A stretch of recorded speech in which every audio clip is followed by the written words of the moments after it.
नमस्कार दोस्तों, स्वागत है आप सभी का हमारे YouTube चैनल पर।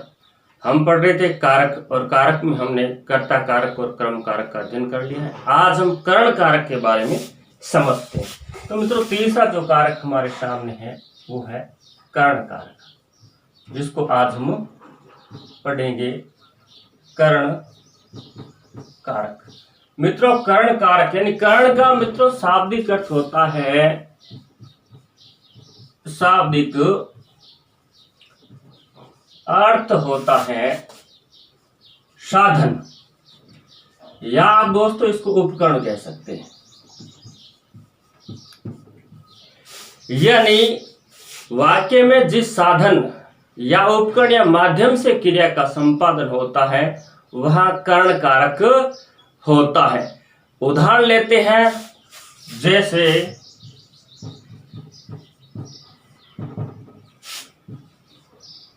लता चाकू से फल काटती है। दोस्तों, यहाँ काम हो रहा है फल काटने का, ये हो रही है क्रिया। क्या हो रही है? क्रिया। और क्रिया को जो करने वाला है कर्ता, वो है लता। ये लता क्या है? कर्ता है दोस्तों। क्या है? कर्ता है। अब मित्रों, ये फल काटने का यहाँ काम हो रहा है। फल काटने के लिए साधन का प्रयोग हो रहा है, यानी किससे काटा जा रहा है फल। यानी फल काटने का साधन क्या है? चाकू।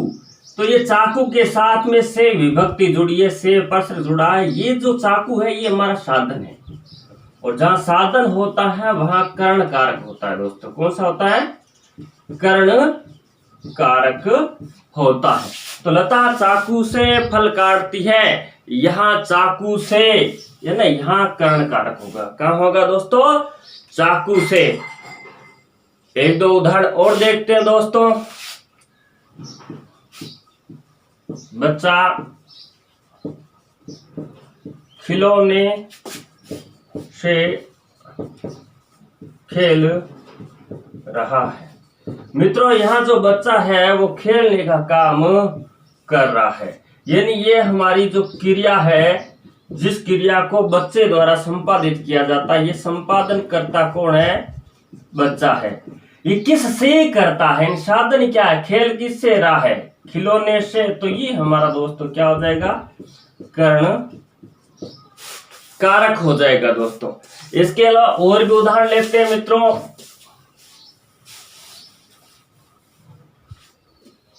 जैसे पिताजी बस द्वारा बज्जू आए।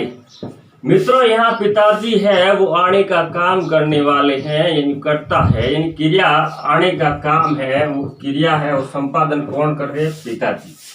बज्जू आ रहे हैं, लेकिन आने का साधन क्या है?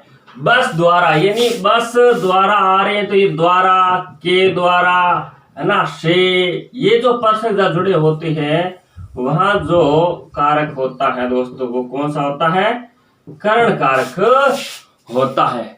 इसके अलावा भी काफी उदाहरण होते हैं, जैसे मोहन लाठी से सांप को मारता है। तो यहाँ जो मोहन है वो सांप को मारने के लिए किसका प्रयोग कर रहा है? लाठी से। यानी साधन क्या है ना? मोहन लाठी से सांप को मारता है। दोस्तों, यहाँ सांप को मारने का जो काम है वो मोहन द्वारा लाठी से संपादित हो रहा है। यानी वाक्य में जिस साधन या माध्यम से क्रिया, यानी यहाँ क्रिया यानी मारने की क्रिया के लिए कोई साधन प्रयुक्त हो रहा है। क्या हो रहा है? लाठी हो रही है, लाठी से मारा जा रहा है। यानी जहां साधन हो वह कर्ण कारक होता है। जैसे मैं पत्र द्वारा सूचित करता हूं या पत्र द्वारा सूचित कर दूंगा, तो यहाँ सूचित करने का साधन क्या है? माध्यम क्या है? पत्र है दोस्तों। तो पत्र यहाँ क्या हो जाएगा?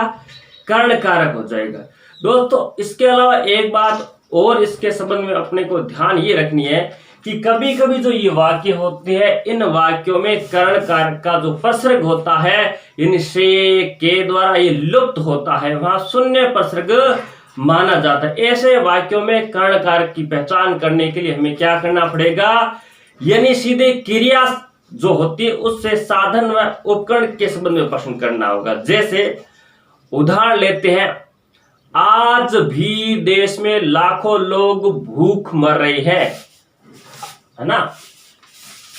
तो हम उदाहरण लेते हैं और समझते हैं कि ऐसे भी वाक्य होते हैं जिनमें क्या है, कर्म का जो प्रसर्ग होता है यानी विभक्ति चिन्ह होता है वो नहीं होता।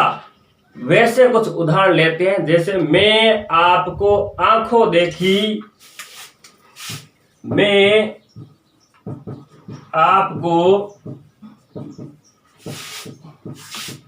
आंखों देखी सड़क दुर्घटना बता रहा हूं। मित्रों, ये वाक्य हमारे सामने, मैं आपको आंखों देखी सड़क दुर्घटना बता रहा हूं या सड़क दुर्घटना के बारे में सुना रहा हूं। तो मित्रों, इसमें क्या है, कहीं पर भी से प्रसर्ग नहीं सुना है ना।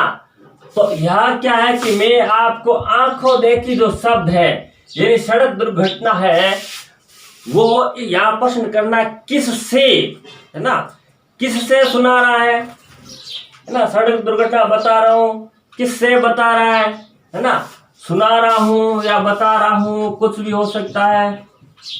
यहां क्रिया से आपको प्रश्न करना है किससे, यानी किससे का जो उत्तर आएगा वो उत्तर क्या है, कर्ण कारक का होगा।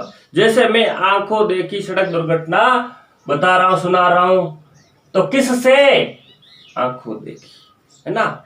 किसने देखी, आंखों ने। किसने देखी घटना, आंखों ने। तो यह आंखों शब्द है, ये क्या है, हमारा कर्ण कारक होगा दोस्तों। इस प्रकार कुछ ऐसे वाक्य भी होते हैं जिनमें क्या है कि शून्य प्रसर्ग का प्रयोग होता है, वह ये होता है। अगला मित्रों हम पढ़ते हैं, कर्ण कारक हो गया। अब अगले कारक की तरफ हम चलते हैं। चौथा कारक जिसे हम पढ़ेंगे वो हमारे होगा दोस्तों संप्रदान कारक। मित्रों, संप्रदान कारक का जो प्रसर्ग होता है वो के लिए होता है। हमने बात की थी 8 कारकों के बारे में, और संप्रदान कारक होता है उसका जो प्रसर्ग होता है वो के लिए होता है। यानी वाक्य में प्रयुक्त कर्ता जिसके लिए कोई क्रिया करे वहां संप्रदान होता है। यानी क्रिया किसके लिए किया जा रही, क्रिया किसके लिए, किसके लिए, है ना। हमने पहला उदाहरण पर राम ने, है ना, लंका में जाकर सीता के लिए बाण से मारा, किसके लिए, सीता के लिए। तो जहां क्रिया जिसके लिए होती है वहां संप्रदान कारक होता है। जैसे राम मोहन के लिए आम लाया, राम मोहन के लिए आम लाया। दोस्तों, यहाँ राम है वो काम को करने वाला है, और काम आम लाने किसके लिए, मोहन के लिए। तो दोस्तों ये है वो हमारे संप्रदान कारक में आएगा। यानी क्रिया किसके लिए हो रही है, यानी जैसे राकेश खिलाड़ी के लिए पानी लाया, तो राकेश किसके लिए पानी लेकर आया, खिलाड़ी के लिए लेकर आया। तो इस प्रकार जिसके लिए क्रिया संपादित हो वहां जो कारक होता है वो संप्रदान कारक होता है। संप्रदान कारक के लिए कुछ चीजें दोस्तों और हमें ध्यान रखनी है, वो क्या है। ये तो नंबर 1 बात दोस्तों ये है, यदि के लिए के स्थान पर के वास्ते, के खातिर, के निमित्त इनका भी प्रयोग होता है। जैसे हम कहते हैं ना, आपके वास्ते, है ना, फल लाया हूं।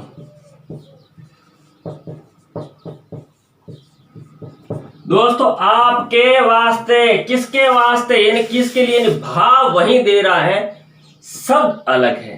यानी आपके वास्ते फल लाया हूं, या आप कह सकते हो आपके खातिर, आपके खातिर फल लाया हूं। तो यानी आपके वास्ते, आपके खातिर, आपके लिए, है ना, आपके निमित्त भी कह सकते हैं, आपके निमित्त, है ना, यानी आपके लिए शब्द अलग है लेकिन इनका भाव एक ही है। ऐसे जहां शब्द प्रयुक्त हो वहां जो कारक होता है वो संप्रदान कारक ही होता है। इसके अलावा मित्रों एक चीज और, आपके वास्ते, आपके खातिर, आपके निमित्त, आपके लिए, किसके लिए, किसके वास्ते, किसके खातिर, किसके निमित्त, उनका उत्तर अगर आए तो वो शब्द हमारे संप्रदान कारक का उदाहरण होगा। मित्रों एक चीज और ध्यान रखिए, जब किसी कोई वस्तु स्थायी रूप से किसी को दे दी जाती है, ऐसे वाक्यों में कोप्रसर्ग भी लिखा जुड़ा होता है। जैसे रमेश ने, है ना, भिखारी को दान दिया। दोस्तों यहाँ क्या है कि रमेश देने वाला करता है, दान देने का काम कर रहा है, ये भिखारी है, इसके साथ को प्रसंग जुड़ा है। अब यहाँ भिखारी को दान दिया, रमेश ने परमानेंट दे दिया, ये वापस नहीं लेगा। यहाँ को प्रसंग किसको दान दिया, किसके लिए दिया, भिखारी को दिया ना, तो यहाँ भिखारी के लिए दान दिया गया है लेकिन प्रसंग को जुड़ा है। जब इस प्रकार के वाक्य हो वहां भी संप्रदान कारक होता है दोस्तों। यानी किसी को दे दी जाए कोई चीज, जैसे सरकार ने किसानों को मुआवजा दिया, ये ना, यहाँ को प्रसंग जुड़ा हुआ है लेकिन यहाँ कारक है वो संप्रदान होता है। सेठ ने गरीबों को दान दिया, यहाँ भी को जुड़ा हुआ है, इसलिए यहां भी क्या होगा, संप्रदान कारक होगा। इसके अलावा और देखते हैं मित्रों, और होता है मित्रों अभिवादन। जब हम करते हैं किसी बड़ों का अभिवादन तो वहां भी के लिए प्रसंग नहीं होता है, वहां भी संप्रदान कारक होता है। जैसे पिताजी को प्रणाम, है ना, गुरुजी को प्रणाम। दोस्तों यहाँ को प्रसंग जुड़ा हुआ है, फिर भी यहाँ कौन सा कारक होता है, संप्रदान कारक ही होगा। तो ये संप्रदान कारक के बारे में मुख्य बातें आपको ध्यान रखनी है। दोस्तों अगला कारक हम पढ़ेंगे अपादान कारक। कौन सा, अपादान कारक। दोस्तों अपादान कारक की विभक्ति चिन्ह भी से होती है। इन वाक्य, इसमें से का प्रयोग देखो किस प्रकार होगा, वाक्य में जिस स्थान या वस्तु से, कोई स्थान हो या कोई वस्तु से किसी व्यक्ति या वस्तु की अलगाव का भाव, पृथकता का भाव हो, अलग होने का भाव हो, तुलना का बोध होता है, वह अपादान कारक होता है। अपादान का होगा जहां अलगाव हो, है ना, अलग, जिसे आप कह सकते हो अलग होने का भाव या बोध कह सकते हो, है ना, पृथकता, पृथकता का बोध हो, पृथकता, अलगाव, ये अलग, अलगाव, अलग होना, ये एक ही शब्द है लेकिन इसका थोड़ा भाव अलग है। तुलना, ये जहां होगी वहां क्या है कि अपने अपादान कारक होगा। जैसे जैसे महत्वपूर्ण उदाहरण सब जगह आता है, पेड़ से पत्ते गिरते हैं। दोस्तों यहाँ पेड़ से पत्ते गिरते हैं, गिरने का काम पत्ते कर रहे हैं, लेकिन पत्ते क्या है, गिरेंगे तो ये जो पेड़ है, इस पेड़ से पत्ते क्या हो जाएंगे, अलग हो जाएंगे। यानी पेड़ से पत्ते क्या हो जाएंगे, अलग हो जाएंगे। जहां इस प्रकार का वाक्य हो, अलग होने का भाव हो, वहां अपादान कारक होता है। जैसे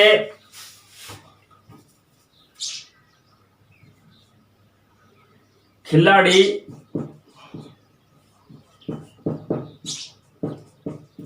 मैदान से चले गए। दोस्तों यहाँ खिलाड़ी क्या है कि मैदान से चले गए, तो मैदान को इन्होंने क्या कर दिया, छोड़ दिया, यानी मैदान से क्या हो गए, अलग हो गए, यानी मैदान को इन्होंने छोड़ दिया, यानी वहां से अलग हो गए। जब अलग हो जाए उस जगह को छोड़ दे, जैसे अपने पहले कार्य प्रारंभ किए तब एक वाक्य लिखा था, अयोध्या से जाकर, राम अयोध्या से गए थे, अयोध्या को उन्होंने छोड़ा था। जैसे बच्चा छत से गिर गया, यानी बच्चा छत पे था, वो गिरा तो छत से क्या हो गया, अलग हो गया, है ना। जैसे नदी पहाड़ों से निकली, यानी पहाड़ों से निकली तो वहां से क्या हुई, अलग होती। इस प्रकार के जहां वाक्य हो, इस प्रकार से जहां कारक चिन्ह से का प्रयोग हुआ अपादान कारक होता है। इसके अलावा भी दोस्तों अपादान कारक में कुछ चीजें हमें और पता होनी चाहिए। वो क्या है दोस्तों, अपादान कारक हम पढ़ते हैं तो हमें यह भी ध्यान होना चाहिए, जैसे कुछ क्रियाएं होती है गत्यर्थक क्रिया, यानी कोई गति कर रहा है, गत्यर्थक क्रिया होती है, उसमें अलग होने का भाव हो। जैसे कोई व्यक्ति यात्रा पर है, यानी प्रधानमंत्री जैसे अमेरिका गए हैं और वहां से वापस आ रहे हैं, तो प्रधानमंत्री अमेरिका से लौट आए हैं। इस प्रकार हम लिखेंगे प्रधानमंत्री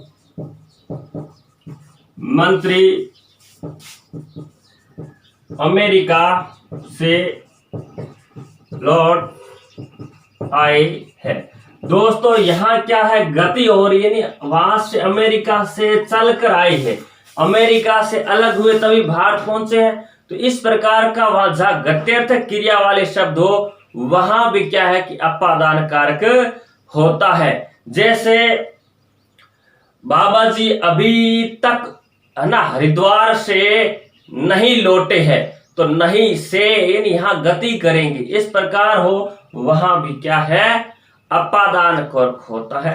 अब भय के भाव, जहां भय हो वहां भी क्या होगा, अपादान होगा।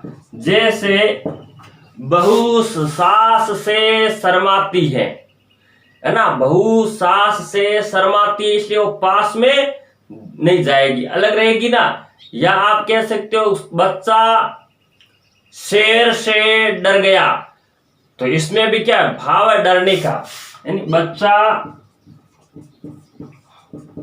शेर से डर गया। यहाँ बच्चा शेर से डरता है ना, इसलिए बच्चा क्या रहेगा, शेर से दूर रहेगा, अलग होने की कोशिश में रहेगा, शेर के पास वो नहीं जाएगा, क्योंकि शेर के पास में जाने पर बच्चे को भय लगता है। यहाँ भय का बोध हो रहा है, जब भय का बोध हो वहां भी क्या है, अपादान कारक होता है दोस्तों। जैसे मतलब चूहा बिल्ली से डरता है, अब चूहा बिल्ली से डरता है, इसलिए चूहा बिल्ली के पास में नहीं जाएगा, वह अपादान कारक होता है। इसके अलावा दोस्तों जब घृणा का भाव हो, घृणा हो, जलन हो, ईर्ष्या हो, है ना, जिससे घृणा होती है उसके पास हम नहीं जाते, है ना। तो ईर्ष्या घृणा का भाव, वहां भी जो कारक होगा वो अपादान कारक होगा। जैसे राम को गंदगी से घृणा है, तो राम गंदगी के पास में नहीं जाएगा। राम को मोहन से ईर्ष्या है, तो वो मोहन से दूर रहेगा। जहां ईर्ष्या का भाव हो, जैसे राम को मोहन से, यहां देखो से परसर गा रहा है, से ईर्ष्या है, तो इस प्रकार के जहां भाव देने वाले वाक्य हो वहां पर भी क्या है कि अपादान कारक होता है दोस्तों। इसके अलावा और भी पढ़ते हैं अपादान कारक के कुछ उदाहरण, और कहां अपादान कारक का प्रयोग होता है दोस्तों।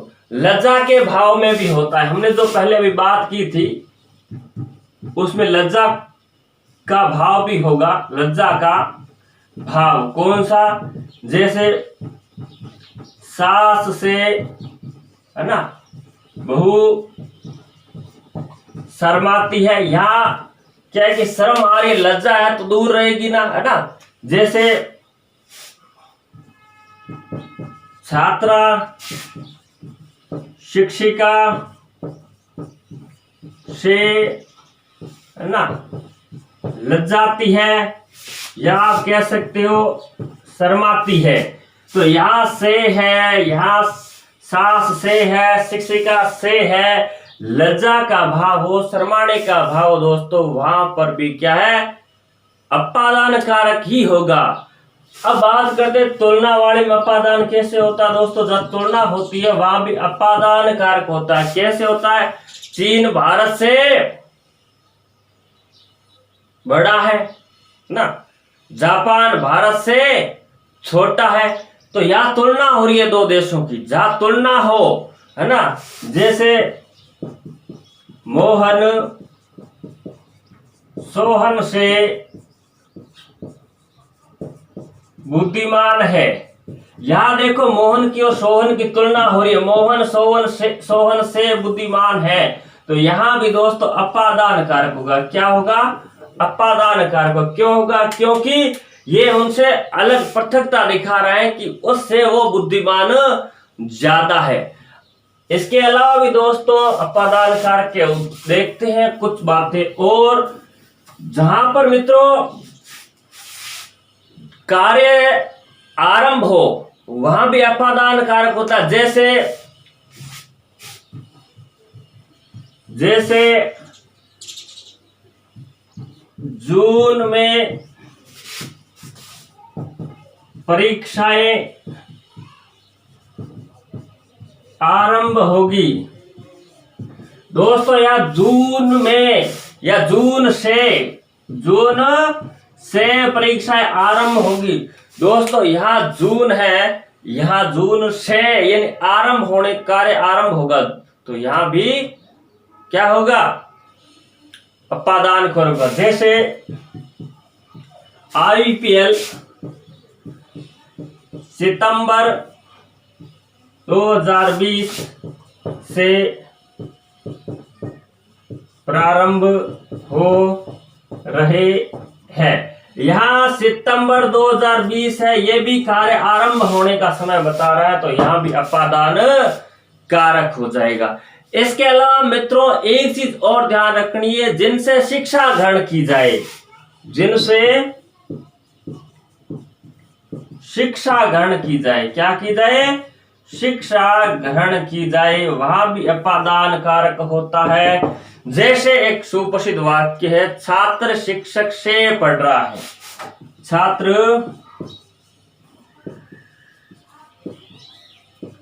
शिक्षक से पढ़ रहा है। दोस्तों शिक्षक से या शिक्षक से क्या, शिक्षा ग्रहण की जा रही है। जहां शिक्षा ग्रहण करने से संबंधित कोई भाव हो, वाक्य हो, वहां भी अपादान कारक का प्रयोग होता है। तो दोस्तों अपादान कारक आपको समझ में आ गया होगा। सबसे पहले पृथकता होगी, अलगाव का भाव होगा, अलग होने का भाव होगा, तुलना होगी, है ना। सुप्रसिद्ध उदाहरण है, पेड़ से पत्ते गिरते, इसका मतलब पत्ता है वो पेड़ से अलग हुआ है, तो अपादान कारक वह होगा। जैसे मतलब खिलाड़ी मैदान छोड़कर चले गए, मैदान से चले गए, मैदान से अलग हुए। इसके अलावा हमने बात की थी कुछ स्थानों की किस प्रकार से होता है, जैसे गत्यर्थ की बात की थी, यानी कोई व्यक्ति कहीं देश से यात्रा करके लौटा तो से आ रहा, तो वह भी अपादान कारक होगा। भय के भाव में अपादान कारक होता है, घृणा वेश्या के भाव में अपादान कारक होता है, लज्जा के भाव में अपादान कारक होता है, तुलना के भाव में अपादान कारक होता है। जहां कार्य आरंभ हो वहां भी अपादान कार्य होता है। जैसे शिक्षा ग्रहण की हो, यानी छात्र शिक्षक से पढ़ रहा है, छात्र शिक्षक से यहाँ से प्रश्न जुड़ा है, और ये अलग यानी शिक्षक से शिक्षा ग्रहण करने की बात है, यहाँ भी अपादान कारक होगा दोस्तों। तो ये हमारे ये मुख्य 3 कारक मित्रों हमने पढ़े। अगले जो 3 कारक अगले वीडियो में पढ़ेंगे। हमारा अगर वीडियो आपको अच्छा लगता है तो लाइक, सब्सक्राइब और शेयर अवश्य करें। धन्यवाद दोस्तों।